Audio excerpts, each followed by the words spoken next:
अहम देवस्य सवितुर्दुहिता पतिमिच्छति विष्णुम वरेण्यम वरदम तपः परमास्थितः।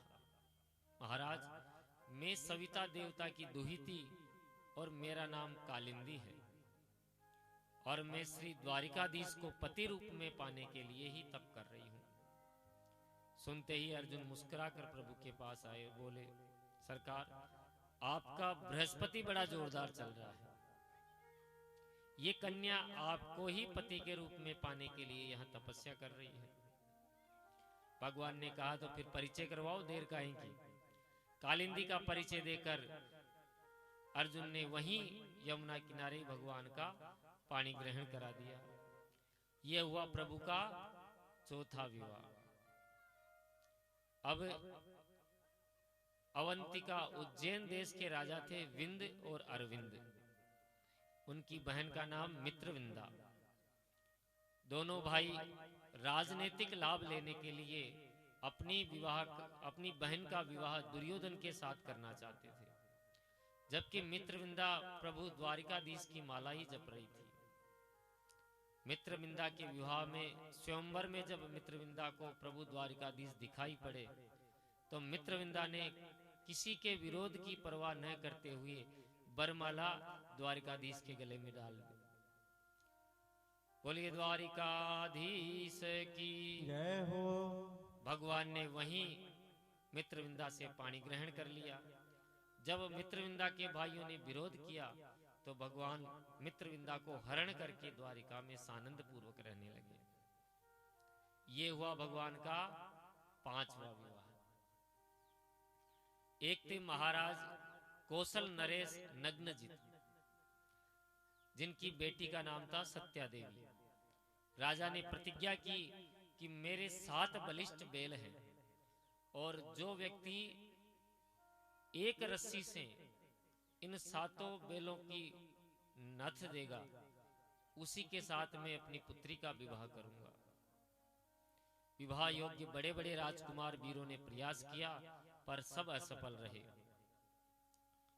जब द्वारिकाधीश प्रभु पहुंचे तो प्रभु ने 7 रूप बनाकर एक साथ एक रस्सी में सबको नथ दिया। सत्या ने प्रसन्नता पूर्वक आकर भगवान के गले में माला डाल दी। अन्य राजाओं ने विरोध किया तो अर्जुन ने समस्त राजाओं को मारकर भगा दिया। ये हुआ प्रभु का छठा विवाह। वसुदेव की एक छोटी बहन थी श्रुतकीर्ति। ये भगवान की बुआजी लगी और श्रुतकीर्ति श्री कृष्ण से बड़ा स्नेह करती थी। उनसे प्रगाढ़ संबंध बनाने के लिए अपनी बेटी सुभद्रा का विवाह श्री द्वारिकाधीश के साथ संपन्न कर दिया और ये हुआ प्रभु का 7वां विवाह। कुछ लोगों को बड़ा आश्चर्य होता है कि ये विवाह, क्योंकि ये बुआ की लड़की, तो प्रभु की बुआ की लड़की कुंती, जो प्रभु की बुआ थी कुंती, जिनके लड़के थे अर्जुन, तो प्रभु ने अपनी बहन सुभद्रा का विवाह अर्जुन से कर दिया, बुआ के लड़के से। ये विवाह कैसे हुआ? परंतु दक्षिण भारत में अभी भी मामा बुआ में संबंध स्थापित होता है। ऐसा दक्षिण भारत में परंपरा है। हमारे यहाँ उत्तर भारत में ऐसी परंपरा नहीं है। एक बार भगवान ने चक्र से ऊपर घूमती हुई मछली का नीचे प्रतिबिंब देखकर मछली का लक्ष्य भेदन किया और एक बार में लक्ष्य भेदन करने से मद्र देश के राजा की कन्या लक्ष्मणा से भगवान ने पानी ग्रहण किया और ये हुआ भगवान का 8वां विवाह। इस प्रकार प्रभु ने अलग अलग 8 विवाह किए, परंतु 16,100 विवाह एक ही दिन में संपन्न हुए। परीक्षित ने प्रश्न किया, महाराज इतने विवाह एक ही मुहूर्त में कैसे संपन्न हुए? तो सुखदेव जी कहते हैं कि सुनिए, प्रागज्योतिषपुर का राजा भौमासुर नाम का एक दैत्य था। इसका नाम था नरकासुर, परंतु भूमिपुत्र होने के कारण भौमासुर कहलाया। इसने 20,000 राजकुमारियों के साथ विवाह करने की प्रतिज्ञा ली थी। वह जितने भी राज्यों में जाता वहां की राजकुमारी का हरण करके अपने बंदी गृह में डाल देता। राजकुमारियों का हरण करते करते जब संख्या 16,100 तक पहुंच गई, भगवान को पता चला। सभारियो गरुड़ारूढ़ प्राग ज्योतिषपुरम ययो। सत्यभामा के साथ में गरुड़ पर सवार होकर प्रभु प्राग ज्योतिषपुर पहुंचे। नगर में प्रवेश किया तो नगर रक्षक 5 मुख वाला मुर नामक दैत्य भगवान पर झपट पड़ा। भगवान ने उसके 5 सर काट कर वध कर दिया और मुर नामक दैत्य को मारने के कारण ही भगवान का नाम मुरारी हुआ। बोलिए मुरारी भगवान की जय हो। भौमासुर के साथ भगवान का बड़ा भयंकर युद्ध हुआ। भौमासुर को सैन्य शक्ति के साथ संहार करके भगवान ने भौमासुर का वध किया और राजकुमारियों को बंधन मुक्त कर दिया। अब राजकुमारियां हाथ जोड़कर खड़ी हो गई, प्रभु आपने हमें इस बंदी गृह से तो मुक्त कर दिया, किंतु इतने दिनों तक हम इस दैत्य के बंधन में रही तो हमसे कौन विवाह करेगा। अब हम घर लौटकर वापस नहीं जा सकती, कोई भी राजकुमार हमसे विवाह करेगा नहीं, आप ही हमारा उद्धार कीजिए। भगवान बोले घबराओ मत, जिसके लिए जीवन के सारे रास्ते बंद हो जाते हैं उसके लिए मेरे घर के दरवाजे हमेशा खुले रहते हैं। तब तो समस्त राजकुमारियां भगवान के चरणों में समर्पित हो गई और प्रभु आपने हमको नवजीवन दिया है, ये जीवन सारा आपको ही, आपके ही चरणों में समर्पित है। भगवान ने तथास्तु कहकर एक ही मुहूर्त में सबके साथ विवाह करके सबको स्वीकार कर लिया। बोलिए द्वारिकाधीश की जय हो। इस प्रकार परीक्षित भगवान के कुल विवाह हुए 16,108।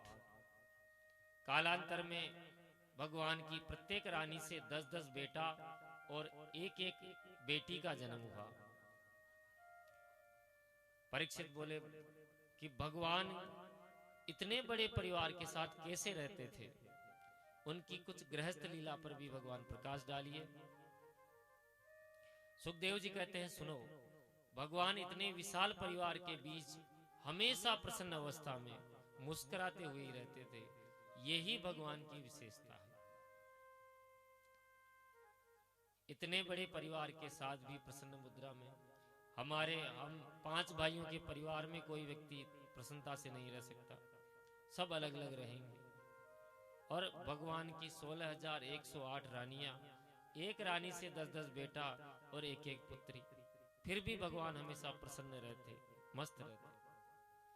एक दिन प्रभु ने सोचा कि हमारी इतनी रानी पटरानियां हैं, कोई कब रूठ जाती है, कोई कब रूठ जाती है, रूठ भी जाती है तो हम उसको मना भी लेते हैं, क्योंकि प्राचीन समय में एक रूठने के लिए एक अलग ही कक्ष का निर्माण होता था, उसको कोप भवन कहते थे। अब भगवान के 16,108 रानियां कब कौन सी रूठ जाए, कब कौन सी रूठ जाए पता ही नहीं चले। तो जो रानी कोप भवन में जाकर बैठ जाए तो कम से कम पता तो चले भाई ये रूठी हुई है। तो इस हेतु ही भगवान के महल में भी एक अलग से कक्ष बना हुआ था, कोप भवन। भगवान कहते हैं कि मेरे यहाँ कभी कोई रानी रूठ जाती है, कभी कोई रूठ जाती है, पर सबको मनाने में भी आनंद आता है। पर आज तक हमारी रुक्मणी हमसे कभी नहीं रूठी। चलो आज रुक्मणी को थोड़ा नाराज करके दिखाया जाए।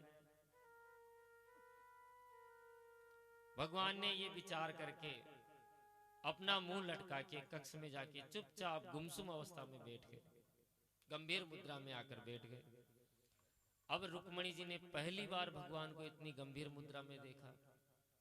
रुक्मणी तो सोच में पड़ गई कि ठाकुर जी को आज हुआ क्या है। तुरंत वह पंखा हाथ में लेकर पंखा जलने लगी, हवा करने लगी और धीरे से बोली, महाराज क्या बात है, आज कैसे गुमसुम बैठे हैं। भगवान एकदम चौंक कर बोले, रुक्मणी देखो, मुझे आज तक ये समझ में नहीं आया कि तुमने हमारे साथ विवाह क्यों किया। अब तो रुक्मणी जी और बहुत चक्की रह गई कि विवाह को इतने बरस हो गए और आज ठाकुर जी मुझसे पूछ रहे हैं कि मैंने इनके साथ विवाह क्यों किया। ये प्रश्न सुनते ही रुक्मिणी के होश उड़ गए महाराज। रुक्मिणी ने कहा कि महाराज आज मुझसे क्या गलती हो गई, आज ये कैसी आप बहकी बहकी बातें कर रहे हैं। शादी के इतने बरस बीत गए और 10-10 पुत्रों के पिताजी बन गए और आज आप हमसे पूछ रहे हैं कि हमने तुमसे विवाह क्यों किया। ये भी भला कोई पूछने का प्रश्न है। रुक्मिणी मौन रही, कुछ नहीं बोली। भगवान तिरछी नजर से देख रहे हैं कि देखें इसके नाराज होती है या नहीं होती, गुस्सा आ रहा है या नहीं आ रहा। पर रुक्मिणी के चेहरे पर कोप का कोई निशान नहीं महाराज, कोई लक्षण नहीं। तो ठाकुर जी और छेड़ने लग गए कि रुक्मिणी मेरी दृष्टि में तो हमारा तुम्हारा जोड़ा कुछ ठीक नहीं बनता। कहां तुम राजघराने की राजकुमारी और अपने राम जिनके माँ बाप का ही पता नहीं, माँ बाप का ही ठिकाना नहीं, मेरा खानदान का भी पता नहीं। और खानदान तो छोड़ो, मुझ में तो कोई गुण ही नहीं है। और ये भी छोड़ो, तुम हम तो पक्के एक नंबर के चोर हैं और यही चोरी करने का एक गुण हमने बचपन से सीखा है। यदि तुम कहो कि हम बहुत बड़े पराक्रमी हैं तो हम वैसे भी नहीं, हम तो रण छोड़ हैं जो मैदान छोड़कर ही भाग आए। पहले अपनी जन्मभूमि छोड़ दी, फिर अपना कर्म क्षेत्र छोड़ दिया और यहाँ इस समुद्र के बीच में द्वारिकापुरी में आकर बैठे हैं। और यदि तुम ऐसा कहो कि माता पिता की आज्ञा अनुसार तुम्हारा चयन किया तो ये भी गलत है, क्योंकि तुम्हारे परिवार ने तो शिशुपाल को पसंद किया था। तुम ही हमारे साथ विरोध करके चली आई। मेरी समझ में नहीं आती कि शिशुपाल में ऐसी कौन सी कमी थी। खानदानी था और चेदी देश का होने वाला राजा था और अपने राम को तो कभी राजा बनने की इच्छा ही नहीं हुई। राजा तो हमेशा उग्रसेन ही रहे। अब तो रुक्मिणी जी की धड़कन और बढ़ती जा रही है। जब इतना सुना रुक्मिणी ने तो भी कुछ नहीं बोली। तो भगवान बोले कि रुक्मिणी मैं तो कहूंगा अब भी कुछ नहीं बिगड़ा है। जो ये शब्द महाराज रुक्मिणी ने सुनी तो उसके तो होश उड़ गए, हाथ का पंखा गिर गया और रुक्मिणी मूर्छित होकर गिरने लगी कि भगवान समझ गए कि ये तो घबरा गई। चतुर्भुज रूप लेकर भगवान दौड़े, एक दो हाथों से रुक्मिणी को संभाला, एक हाथों से पंखा जलने लगे और एक हाथों से जो है जल का छींटा रुक्मिणी जी पर देने लगे। भगवान ने चतुर्भुज रूप बनाकर रुक्मिणी जी को संभाला। जो ही जल के छींटे रुक्मिणी जी के चेहरे पर दिए तो रुक्मिणी जी को होश आया।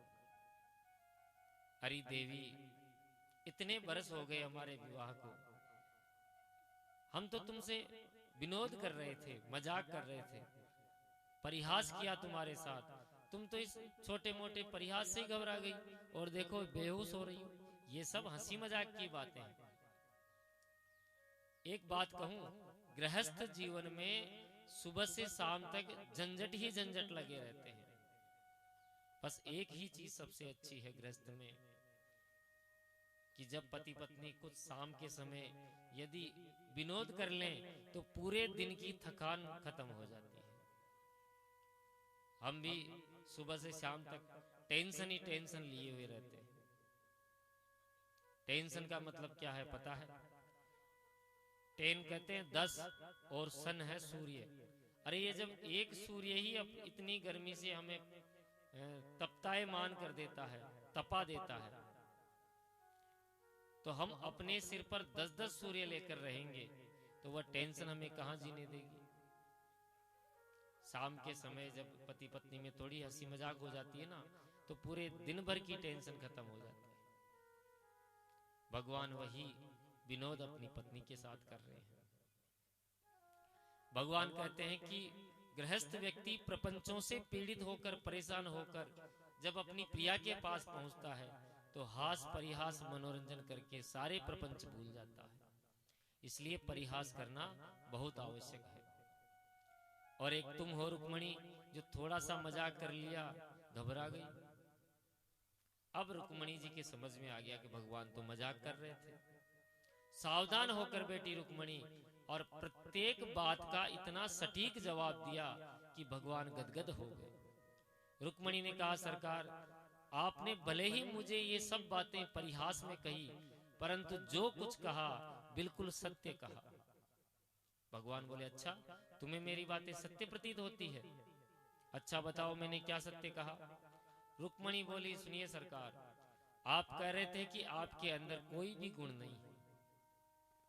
ये जगत 3 गुणों से बना है, सत्व, रज और तम। तो ये जब तीनों गुण आप में नहीं है महाराज, आप तो गुणातीत हो। सारा जगत सत्व, रज, तम से बना हुआ है, त्रिगुणात्मक ये जगत है, पर आप त्रिगुणातीत हो। इन तीनों गुणों से परे साक्षात नारायण हो। तो ये आपका कथन भी बिल्कुल सत्य है कि आपके अंदर कोई गुण नहीं। और दूसरी बात, आप कह रहे थे कि हमारे माँ बाप का पता नहीं है, तो ये भी आपने बिल्कुल ठीक कहा। भगवती श्रुति स्वरूपा आपका निरूपण करती करती नेति नेति करके थक गई, और आखिरी में इदमित्थम कहकर जब श्रुति को ही आपको जानना असंभव लगा, तो आपके माँ बाप को कौन जान पाएगा? इसलिए आपका ये कथन बिल्कुल ठीक है। फिर आपने कहा था कि आप तो रणछोड़ हैं। अरे, अपना घर छोड़कर डर के मारे समुद्र में घुसे बैठे हैं। बिल्कुल ठीक कहा महाराज, क्योंकि जिन भक्तों का हृदय सागर एकदम स्वच्छ और निर्मल हो जाता है, ध्यान से सुनिएगा, जिन भक्तों का हृदय स्वच्छ निर्मल होकर एकदम स्वच्छ हो जाता है, जिन भक्तों के हृदय सागर में से काम, क्रोध आदि दुर्विकारों का कभी प्रवेश नहीं होता, ऐसे भक्तों के सुंदर दुर्ग में आप अपना घर बनाकर रह जाते हैं। भक्तों का भवन जब आपको भा जाता है महाराज, तो अपना बैकुंठ छोड़कर भी आप उसी भक्तों के हृदय में चले जाते हैं। हरिरपि निज लोकम सर्वथा तो विहाय प्रविशति हृदय देशाम भक्ति सूत्रोपनब्धः। गोस्वामी तुलसीदास जी हनुमान चालीसा के अंत में श्री राम जी को हृदय में बैठाने की बात नहीं करते, बल्कि हनुमान जी को हृदय में बैठाने की बात करते हैं। क्यों? यदि आप हनुमान जी को अपने हृदय में बैठाओगे, तो हनुमान जी के हृदय में बैठे हुए श्री राम जी और सीता मैया अपने आप आपके हृदय में आ जाएंगे। पवन तनय संकट हरण मंगल मूर्ति रूप, राम लखन सीता सहित हृदय बसहु सुरभूप। अरे, हनुमंत लाल जी हृदय में बैठ गए तो श्री सीताराम जी महाराज, लखन लाल जी के साथ पूरा दरबार आपके हृदय में अपने आप ही आ जाता है। धाम कहते हैं घर को, और भगवान है अतुलित बलशाली, समस्त बल प्रदान करने वाले परमात्मा ही तो है। ऐसे अतुलित बलशाली भगवान जिनके हृदय में विराजमान होकर भक्तों के हृदय भवन में विराजमान होने वाले भक्त वत्सल है। रुक्मणी जी ने हर शब्द की व्याख्या बिल्कुल पलट दी, अर्थ बदल दिए। भगवान स्तब्ध रह गए। रुक्मणी, यदि मैं आज तुमसे ये परिहास नहीं करता, तो तुम इतनी तुम्हारी ये विद्वता का मुझे पता ही नहीं चलता। तुम तो बड़ी पढ़ी लिखी बुद्धिमान मालूम पड़ती हो। भगवान रुक्मणी जी के स्वभाव की मुक्त कंठ से प्रशंसा करने लगे। सुखदेव बाबा कहते हैं, परीक्षित, इस प्रकार भगवान इतने बड़े परिवार में हास परिहास मनोरंजन करते हुए हमेशा प्रसन्न रहते हैं। जीवन में कभी माधव का मुख मुरझाया नहीं। जैसे जैसे भगवान के विवाह हुए, वैसे वैसे ही भगवान के पुत्र पौत्रादिकों के भी विवाह हुए। भगवान के पुत्र प्रद्युम्न हुए, और प्रद्युम्न के पुत्र हुए अनिरुद्ध जी। अनिरुद्ध जी के 2 विवाह हुए, और दोनों विवाह में भयंकर युद्ध हुआ।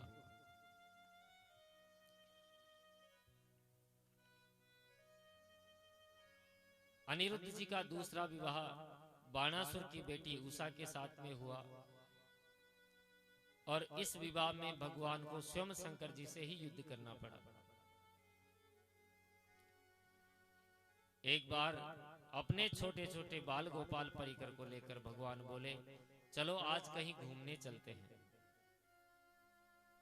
पिकनिक मनाने भगवान अपने सब बच्चों के साथ में निकल पड़े। एक सुंदर बगीचे में घूमते घूमते एक वृक्ष के नीचे भगवान तो विश्राम करने की अवस्था में बैठ गए, और बाकी सारे जो उनके पुत्र थे वह गेंद खेलने लगे। खेलते खेलते उनकी गेंद एक कुएं में गिर गई, और जब बालकों ने उस कुएं में झांक कर देखा तो एक बड़ा सा गिरगिट उनको उस कुएं में नजर आया। बच्चे डर कर प्रभु के पास आए, बोले महाराज इतना बड़ा गिरगिट हमने कभी नहीं देखा, आप चलकर देखें। प्रभु ने जब गिरगिट का स्पर्श किया तो प्रभु का स्पर्श पाते ही उस गिरगिट का शरीर छूट गया, और उसमें से एक दिव्य पुरुष प्रकट हुआ। प्रभु को प्रणाम किया, प्रभु ने परिचय पूछा तो उस गिरगिट ने अपना परिचय दिया। नृगो नाम नरेंद्रोहम इक्ष्वाकुतनय प्रभो दानी स्वाख्यायमानेषु यदि ते कर्णमस्पृहम्। देखिए उसने किस अंदाज में अपना परिचय दिया। बात करने के ढंग से ही मानसिकता का पता चल जाता है। अब परमात्मा पूछ रहे हैं कि तुम कौन हो। इस बात पर वह अकड़ कर कैसे बोला, महाराज आपने मेरा नाम नहीं सुना, मेरा नाम है नृग। अरे दानियों में कहीं भी चर्चा चले तो प्रथम श्रेणी में मेरा ही नाम आता है। आपके कान में मेरा नाम जरूर पड़ा होगा।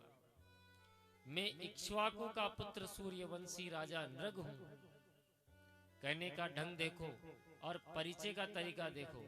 भगवान ने पूछा अच्छा भैया इतने बड़े राजा और इतने बड़े दानी फिर गिरगिट कैसे बन गए, क्या दान किया तुमने? नृग बोले महाराज मैं गोदान करता था और इतनी गायों का मैंने दान किया कि आकाश के तारे कोई गिन ले। पृथ्वी में कितने रजोगण हैं, ये धूल के कण हैं, ये भी कोई गिन ले, पर मैंने कितनी गौएं दान की इसको कोई नहीं गिन पाए। मेरे गोदान की गिनती असंभव है महाराज। राजा नृग ने अपना बढ़ चढ़ के परिचय दिया तो भगवान बोले कि बूढ़ी ठेडी गायों का दान किया होगा तूने, इसलिए गिरगिट बना। नृग बोलता है नहीं महाराज, पयस्विनी तरुणी शील रूप गुणोपन्ना कपिला हे मसृंगी न्यायार्जिता रूप्य खुरा सवत्सः दुकुल माला भरना ददावहम। पयस्विनी दूध देती हुई गायों का सुंदर और एकदम नई नई तरुणी कपिला गायों का मैंने दान किया, जिन्हें सोने के सींग मढ़कर चांदी के खुर मंडकर मैं दान देता था। मेरे दान में कोई दोष नहीं महाराज। पर महाराज एक बार मैंने एक ब्राह्मण को एक गोदान की, ब्राह्मण के घर से वही गाय भागकर वापस आ गई, मेरी गायों में सम्मिलित हो गई, और अगले दिन मैंने वही गाय दूसरे ब्राह्मण को दान कर दी। जब पहला ब्राह्मण अपनी गाय को ढूंढते ढूंढते आया और दूसरा ब्राह्मण वह दान की हुई गाय को ले जाने लगा, वह दोनों आपस में झगड़ने लगे और निर्णय कराने जब मेरे पास आए तो मैं भी महाराज उस झगड़े का कोई निर्णय नहीं कर सका, क्योंकि मैंने उस ब्राह्मण को कहा कि मैं आपको दूसरी गाय देता हूं, तो वह अपनी वही गाय लेने के लिए अड़ गया और दूसरा ब्राह्मण गाय छोड़ने के लिए तैयार नहीं था। तो महाराज झगड़ा इतना बढ़ गया कि वो दोनों ब्राह्मण ही उस गाय को छोड़कर चले गए। मेरे मरने के बाद जब मैं यमलोक पहुंचा तो यमराज ने मुझसे पहले पूछा कि तुम पाप का फल पहले भोगना चाहोगे या पुण्य का फल पहले भोगना चाहोगे? तो मैंने कहा महाराज पहले आप पाप का ही फल भुगा दीजिए। सो पाप का परिणाम ये हुआ कि मैं गिरगिट बना इस कुएं में गिरा, और आज मेरे पुण्यों का उदय हो गया, जो स्वयं आपके श्री चरणों का दर्शन करके मैं कृतार्थ होकर जा रहा हूं। ऐसा कहकर वह चला गया। कहने का तात्पर्य यह है कि यदि आपसे भूल से भी कोई पाप बन जाता है तो उसका फल भी आपको भोगना ही पड़ेगा। पूर्व अर्जित पाप हो चाहे पुण्य हो, उनका फल तो आपको भोगना ही भोगना पड़ेगा। यदि आपने सुकृत किया है तो सुकृतों का फल भोगना पड़ेगा, और यदि पाप किए हैं चाहे लेस मात्र भी कोई छोटा सा, अब इस राजा नृग ने इतने विशाल गोदान किया और जीवन में एक बार छोटा सा पाप किया, उसका फल भी उसे भोगना पड़ा। कुएं पर ही भगवान ने सब अपने बच्चों परिकरों को बुला लिया जो वहां खेलने आए थे, और सबको बैठाकर समझाना प्रारंभ किया कि बच्चों, तुमने अभी नृग की आत्मकथा सुन ली। देखो, ब्राह्मण और संत का अपमान अनजाने में भी बन जाए तो भी बहुत खतरनाक होता है। जानबूझकर तो कभी उसका अपमान सोचकर भी मत करना। कोशिश करना कि अनजाने में भी न हो पाए, क्योंकि ब्राह्मण का जो धन है वह विष से भी ज्यादा खतरनाक होता है। जहर को तो जो खाएगा वह मरेगा ही मरेगा, परंतु ब्राह्मण का जो धन लेकर चुरा लेगा या जो हड़प लेगा ब्राह्मण का धन, उसका तो सारा कुटुंब नष्ट हो जाता है। अरे, आग की ज्वालाओं में कोई कूद जाए तो मैं उसे बचा लूंगा, कालकूट विष कोई पी जाए तो बचा लूंगा, पर ब्राह्मण का धन लेने वाले को मैं कभी नहीं बचा सकता, क्योंकि जो ब्राह्मण का विरोधी है सबसे पहले वह कृष्ण विरोधी है। अन्यथा मैं स दंड भाग, जो मेरी इस ब्राह्मण सेवा की आज्ञा का उल्लंघन करेगा उसे मैं स्वयं अपने हाथों से दंड दूंगा। इस प्रकार बड़ी सुंदर व्याख्या भगवान ने ब्राह्मणों की करी और अपने बच्चों को ब्राह्मणों के प्रति बहुत सावधान करवा दिया। समय समय पर भगवान अपने बच्चों परिवार को इसी तरह की शिक्षा देते रहते हैं, क्योंकि भय बिनु होई न प्रीति। प्रभु ने देखा कि यदुवंशी बालक बहुत बलशाली के साथ साथ उच्छृंखल भी हो रहे हैं, इसलिए भगवान ने उन्हें यहाँ थोड़ा बहुत भय दिखाया और समझाया। एक दिन दाऊ जी महाराज बोले, भैया कृष्ण, तू इतना बड़ा राजा बन गया, पर तुझे कभी वृंदावन जाने की इच्छा नहीं हुई? तूने कभी विचार ही नहीं बनाया? अरे, ब्रजवासियों को परसों लौटने का वचन दिया था, पर बरसों हो गए। द्वारकाधीश ने कहा कि आप ही अकेले ही जाया हो, आप ही छुट्टियां मनाया हो। तो दाऊ जी 2 महीने के लिए 2 मासों तत्र चावत्सी मधु माधव में बचे, मधुमास और माधव मास, चैत्र और बैसाख, इन 2 महीनों में दाऊ जी वृंदावन पधारे। वृंदावन वासियों ने दाऊ जी का बहुत बड़ा भारी सत्कार किया। गर्मियों का समय था, एक स्थान पर दाऊ जी बैठे हुए थे, पसीना आ रहा था। तो ब्रजवासियों ने कहा, चलो दाऊ भैया जमुना जी में स्नान कराएं, और उस स्थान से जमुना जी थोड़ी दूर थी। दाऊ भैया ने कहा कि इतनी दूर जाना पड़ेगा, और उन्होंने वहीं से लेटे लेटे आदेश दिया, ए यमुने इधर आओ। जमुना जी बोली, महाराज ऐसे मैं तुमको घर घर जाके स्नान करवाने लगी तो यमुना का तो हो गया कल्याण, मैं नहीं आऊंगी, आना हो तो तुम ही आ जाओ। अब तो दाऊ जी की आंखें लाल हो गई और यमुना जी को बुरी तरह डांटा। पापे त्वम मामा अवज्ञाय यन्ना यासी मया होता है, तुमने बलराम की आज्ञा का अवहेलना किया है। तो जो अपना हल मूसल उठाया और जमुना जी में रखकर जमुना जी को अपनी तरफ खींच लिया। वृंदावन में देखो, जमुना जी एक जगह से यूं टेढ़ी होकर जा रही है। तो दाऊ जी के प्रभाव से यमुना जी तुरंत प्रकट होकर चरणों में गिर गई, और यमुना जी ने सुंदर प्रार्थना बलराम जी से की, राम राम महाबाहो न जाने तव विक्रमम, यस्य कांसेन विधृता जगती जगतः पते। हे अनंत, हे महाबाहो, हे जगदीश्वर, मैंने आपका प्रभाव नहीं जाना, मैंने आपका बल पराक्रम को कम माना, मेरी इस दृष्टता को क्षमा करें। तब जाकर दाऊ जी का क्रोध शांत हुआ। सुखदेव जी कहते हैं, परीक्षित, आज श्री धाम वृंदावन में यमुना जी दाऊ जी के हल से जो टेढ़ी मेढ़ी होके बह रही हैं, इस स्थान पर यमुना जी की धारा सीधी नहीं है। बलराम जी के अनंत बल का पराक्रम जो है, सुखदेव जी के शब्दों में आया।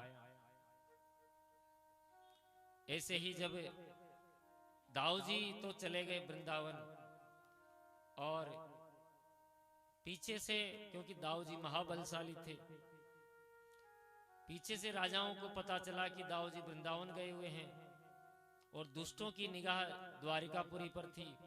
तो एक वहां पौंड्रिक नाम का राजा था, जो स्वयं को भगवान सिद्ध करने में जुटा हुआ था। उसका मित्र था एक काशीराज, उसे भड़का रहा था कि अब अच्छा मौका है, दाऊ जी तो वृंदावन गए हुए हैं और तू भगवान बन जा।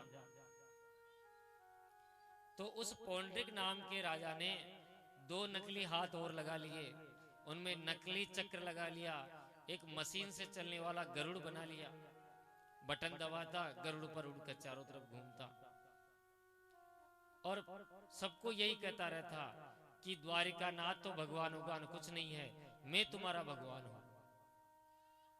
स्वयं को भगवान कहने में सिद्ध हो गया। उसका जो मित्र काशीराज था, उसने कहा कि देख, सब लोग तुझे भगवान मानने लग गए हैं, अब एक यदि द्वारकाधीश भी तुझे भगवान मानने लग जाए तो पक्की मोहर लग जाएगी। काशीराज ने उसको चढ़ाकर एक पत्र लिखवा दिया उसके हाथों से कि तुम भी मुझे भगवान मानने लगो, नहीं तो मैं तुम्हारे राज्य का हरण कर लूंगा, आक्रमण कर दूंगा। तो महाराज जैसे ही पत्र द्वारकाधीश के दरबार में आया, उद्धव जी ने आगे बढ़कर जो पत्र पढ़ा, पहले तो उद्धव जी खूब हंसने लगे। भगवान बोले कि जल्दी बताओ इस पत्र में क्या है। उद्धव जी ने बोला कि इसमें ये लिखा है सरकार, आप अपना ही बोरिया बिस्तर बांधो और यहाँ से भाग निकलो, क्योंकि आप तो नकली भगवान हो, असली भगवान अब पैदा हुए हैं। इस पत्र में आपको एक भगवान चुनौती दे रहा है। पत्र में लिखा है, एक कृष्ण, पंचभूत प्राणियों पर अनुग्रह करने के लिए असली वासुदेव भगवान का मेरे रूप में अवतार हुआ है। तू तो मिथ्या है, तू झूठा है। अब तेरा कल्याण इसी में है कि तू द्वारिका छोड़कर भाग जा। ये सुनकर भगवान भी खूब खिलखिलाकर हंसे और पूरी धर्म सभा हंसने लगी। सब सोचे कि असली भगवान कहां से आ गए। भगवान ने उस दूत को बुलाकर कहा कि सुनो, अपने भगवान से जाकर कहना कि यहाँ आने का कष्ट न करे, हम स्वयं ही उनके दरबार में पहुंच जाएंगे। दूत वापस गया और पौंड्रिक को जाकर सुना दिया। वह द्वारिकाधीश कृष्ण कह रहे हैं कि आपका दर्शन करने कल स्वयं दरबार में आएंगे। अब तो पौंड्रिक की धड़कन तेज हो गई। अरे वह तो मेरे ही घर पर आ रहा है, अब मैं कहां भागूं। तो काशीराज ने कहा कि तू डरता क्यों है, मैं भी तो तेरे साथ में हूं। देख भाई, भगवान बनना है तो थोड़ा बहुत कष्ट तो उठाना ही पड़ेगा, चिंता मत कर, मैं तेरे साथ हूं। दूसरे दिन भगवान उसके घर पहुंच गए। जो उसके शहर में भगवान पहुंचे, सो काशीराज ने कहा, मित्र पौंड्रक, अब वह आ गया, अब तू अपना चमत्कार दिखा। तो पौंड्रक ने उड़न खटोले का बटन दबाया, जो गरुड़ का खटका दबाया तो उसका गरुड़ उड़ता हुआ आकाश में आ गया। दूसरा खटका दबाया तो अंगुली से सुदर्शन चक्र घूमने लगा। इतना सब देखकर भगवान खूब हंसे। भाई, इसने तो गजब कर दिया, इसने मेरा एकदम रूप ऐसा बदलकर नकली बनकर तैयार हुआ। पर कुछ भी हो, रूप बनाने में इसने मेरा कितना चिंतन किया होगा, ये कितना मेरे बारे में सोचा होगा, तब जाकर इसने मेरे जैसा रूप बनाया है। अब असली रूप इसे मैं दूंगा। यूं कहकर भगवान ने सुदर्शन चक्र छोड़ा और पौंड्रक का वध कर दिया। पौंड्रक का गोविंदाय नमो नमः वहीं हो गया। सिर कटते ही सारूप्य मुक्ति प्रभु ने उसको प्रदान की और काशी राज का भी सर काटकर काशी में ही फेंक दिया। काशीराज के वध का समाचार जब उसके पुत्र सुदक्षिण को मिला तो उसने अभिचार विधि से कृत्या प्रकट की। द्वारिका को भस्म करने के लिए कृत्या को भेजा। भगवान ने सुदर्शन चक्र चलाकर उस कृत्या को भी भस्म कर दिया और सुदर्शन को आदेश दिया कि जाओ सारी काशी नगरी में आग लगा दो। भगवान ने सुदर्शन चक्र के माध्यम से काशीपुरी को भी भस्म कर दिया। ऐसे अद्भुत बल पराक्रम की सुखदेव जी चर्चा करते हैं। बोलिए भक्त वत्सल भगवान की। एक बार दुर्योधन की बेटी लक्ष्मणा का स्वयंवर हो रहा था, तो उसमें स्वयंवर में भगवान के जाम्बवती नंदन सांब ने उस राजकुमारी का हरण कर लिया। दुर्योधन ने सांब को बंदी बनाकर बंदी गृह में डाल दिया। दाऊ जी ने समाचार मिला तो वह सांब को छुड़वाने के लिए हस्तिनापुर गए और दाऊ जी ने सांब को मुक्त करा कर लाए।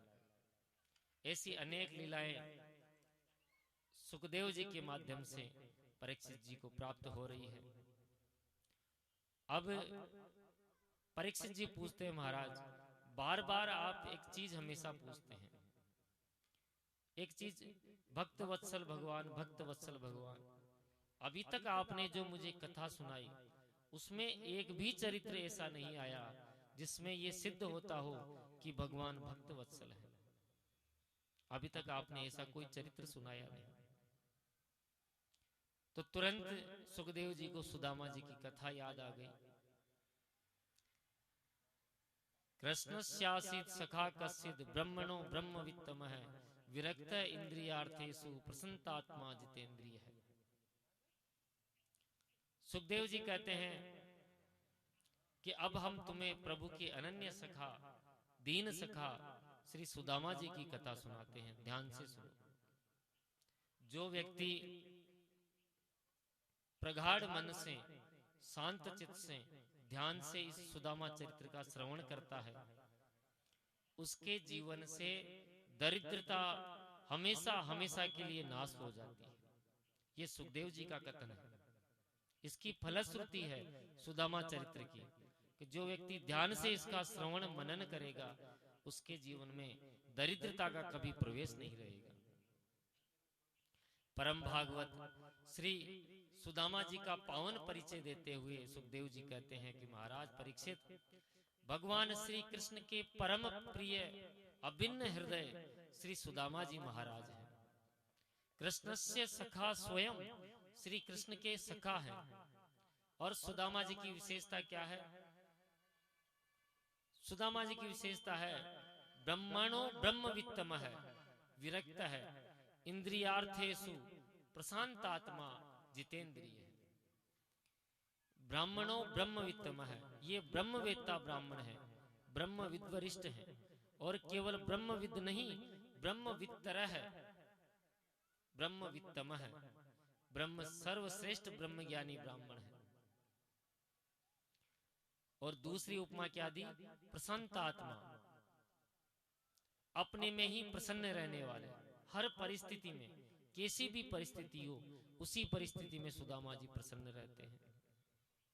दूसरी विशेषता जितेंद्रिय है, जिनकी इंद्रियां सर्वथा उनके वशीभूत रहते हो। ऐसी बढ़िया बढ़िया विशेषता श्री सुदामा जी महाराज की गिनाई। पर बेचारी सुशीला का परिचय देने लगे तो श्री सुखदेव जी बोले कि श्री सुदामा जी की जो पत्नी थी सुशीला, वह परम पतिव्रता तो थी पर दरिद्रा, दरिद्रा सीध माना सा वेप माना भी गम्य च। परम पतिव्रता थी परंतु बहुत दरिद्र थी। अब यहां सुदामा जी को दरिद्र नहीं कहा, उनकी पत्नी को दरिद्रा कहा। क्या कारण था? क्योंकि सुदामा जी संतोष वृत्ति वाले थे, जो मिल गया उसी में संतोष। पर सुशीला के मन में संतोष नहीं था, इसलिए उसी को दरिद्रा कहा। श्री वेद भगवान कहते हैं दरिद्रो यस्व संतुष्टो, जो असंतुष्ट रहता है वही दरिद्र रहता है। हम भी यदि अपने जीवन में इस सूत्र को अपना लें, यदि संतोष वृत्ति, संतुष्टि प्रवृत्ति हमारे हृदय में आ जाए, हमारे जीवन में आ जाए, तो हम दरिद्री कभी नहीं रहेंगे। असंतुष्ट व्यक्ति ही दरिद्र रहता है। भगवान की दृष्टि में दरिद्र वही है जो असंतुष्ट है। आज जब किसी संत को हम संतोषी वृत्ति में देखते हैं, बड़ा प्रसन्नचित रहता है, खुद में ही आनंद में रहने वाला, उसी संत के मुखमंडल पर आभा प्रभा रहेगी रहेगी। सुदामा जी जो हर हाल में संतुष्ट है, मस्त है, पर सुशीला बेचारी घर की चिंता उसे 24 घंटे लगी रहती है, वह दरिद्री है। आज जब किसी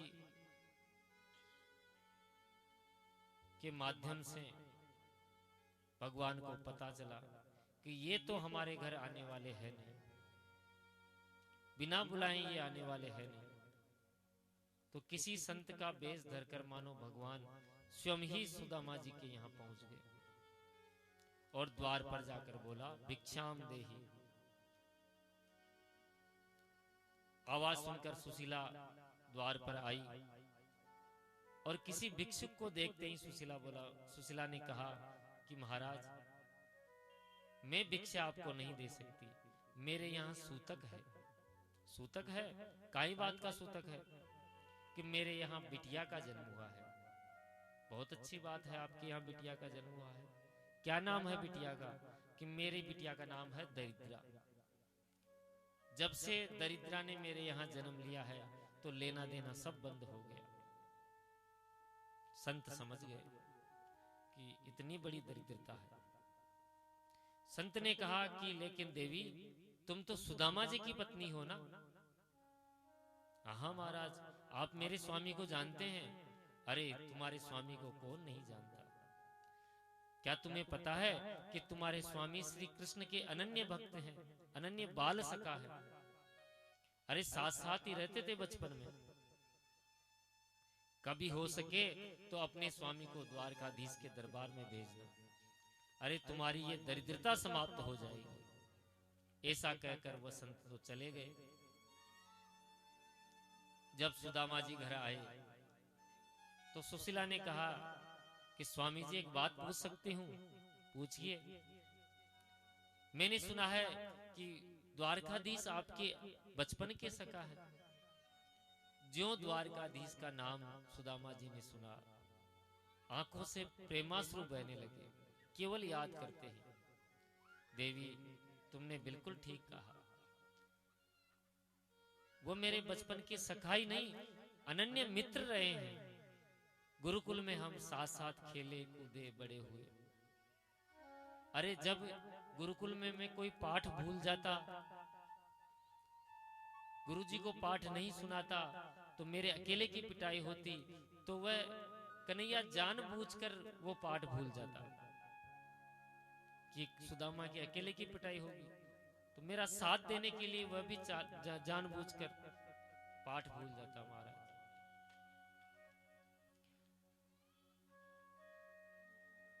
कहते कहते सुदामा जी का कंठ उरुद्र हो गया।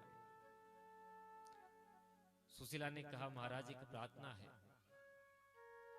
बड़ी महिमा सुनी है मैंने उनकी, तो मैं चाहती हूं कि आप एक बार द्वारकाधीश से मिल भर आइए।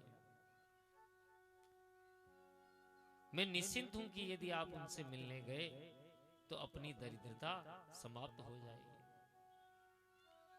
सुदामा जी कहने लगे, इतने वर्षों के बाद मैं अपने मित्र से मिलने जाऊं और ये दरिद्रता मिटाने के लिए जाऊं, तो देवी, इस दरिद्रता को मिटाने के लिए मैं उनसे कभी नहीं मिलने जाऊंगा। सुशीला समझ गई कि ये ऐसे तो जाने वाले नहीं है, तो सुशीला ने तुरंत अपनी बात पलट दी कि महाराज, मैं ये थोड़ी कह रही हूं कि आप कुछ मांगने जाओ, अरे आप तो बस मिलने भर जाओ। अब ज्यों सुशीला से सुना मिलने जाओ, तो सुदामा जी के भी मन में आने लगी कि मुझे भी एक बार उनसे मिलना चाहिए। मिलने की उत्कंठा सुदामा जी के हृदय में आने लगी। पर सुदामा जी ने कहा कि कुछ स्थान ऐसे होते हैं कि जहां खाली हाथ नहीं जाया जाता। अरे देवी, इतने वर्षों के बाद मैं उनसे मिलने जाऊं और खाली हाथ जाऊं? सुशीला बोली कि इसका इंतजाम मैं कर देती हूं, आप बस चलने की तैयारी करो। सुशीला तुरंत इंतजाम करने घर से निकल पड़ी और याचित्वा चतुरो मुष्टिन विप्रान पृथुक तंडुलान चेलखंडेन तान बद्ध्वा भरते प्रादातुपायनः। सुशीला 4 ब्राह्मणियों के घर एक एक मुट्ठी चावल उधार मांग कर लाई। इतनी भयंकर दरिद्रता थी। और वह 4 मुट्ठी चावल जैसे तैसे मिल तो गए, पर उन्हें बांधे किसमें? घर में कोई इतना साबुत वस्त्र नहीं था, तो घर में जो जीर्ण शीर्ण फटी बटाई धोती थी उसको दुबरे तिबरे करके उन 4 मुट्ठी चावलों को एक पोटली बांधी और सुशीला सुदामा जी के हाथ में वह पोटली देती हुई हाथ जोड़कर बोली, स्वामी, बस यही तुच्छ भेंट आप अपने सखा को प्रदान करना, परंतु जब उनसे मिलो तो मेरा एक संदेश जरूर उनको दे देना। क्या संदेश? 1 मास 2 पाख में 2 एकादशी होए, मेरे घर प्रभु दीन दयाल नित्य एकादशी हो। हे प्रभु, आपके भक्त 1 महीने में 2 बार एकादशी करते हैं, एक पक्ष में 1 बार। महीने में भक्त 2 बार एकादशी करते हैं, पर प्रभु मेरे घर तो नित्य ही एकादशी रहती है। प्रतिदिन मेरे घर एकादशी रहती है। जब भी मेरे बालक भोजन करने बैठते हैं या भोजन करने की इच्छा प्रकट करते हैं, खाने को कुछ नहीं दिखता, तो मुझे बरबस कहना पड़ता है कि बेटा आज एकादशी का व्रत है। तो सरकार, मेरे घर कब तक ये व्रत चलेगा? इन थोड़े से शब्दों में सुशीला ने बहुत सारे भाव ठाकुर जी को कह दिए। सुदामा जी बोले, ठीक है देवी, यदि अवसर मिला तो तुम्हारे ये शब्द जरूर बोल दूंगा। पोटरी बगल में दबाए श्री सुदामा जी अपने घर से चल पड़े। जो ही सुदामा जी वहां से चल पड़े तो प्रभु का संकल्प है, जो तू आवे 1 पग, मैं आऊं पग 60। जीव परमात्मा से मिलने के लिए 1 कदम बढ़ाता है, तो परमात्मा 60 कदम बढ़ाकर जीव को पाने के लिए दौड़े पड़ते हैं। स्वागत में प्रभु उसके मार्ग के सारे विघ्न हटा देते हैं। सब विघ्नों को दूर करते करते श्री सुदामा जी चल पड़े। संकल्प दृढ़ हो और लक्ष्य सामने हो तो निश्चित प्राप्त होता है। सुदामा जी महाराज का सुदृढ़ संकल्प लिए चल पड़े और ध्यान केवल ठाकुर जी का रखे। एक सुंदर भजन के माध्यम से हम भी उन्हीं का ध्यान करेंगे। बोलिए कृष्ण कन्हैया लाल की जय।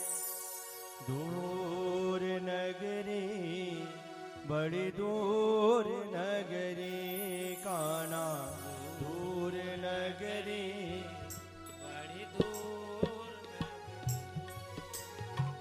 दूर नगरी, बड़ी दूर नगरी, कान्हा दूर नगरी, बड़ी दूर नगरी।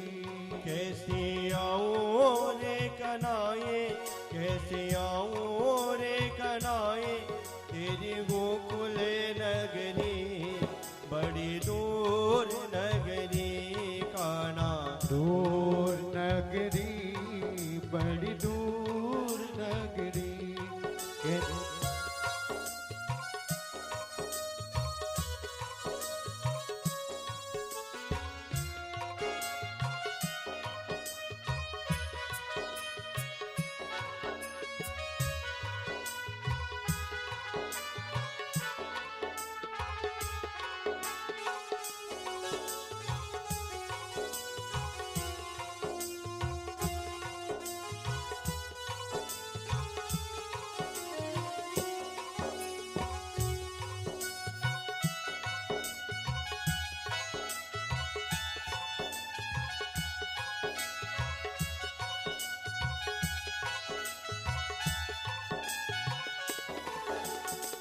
धीरे धीरे चलूं तो कमरे मोरी लचके, धीरे धीरे चलूं तो कमर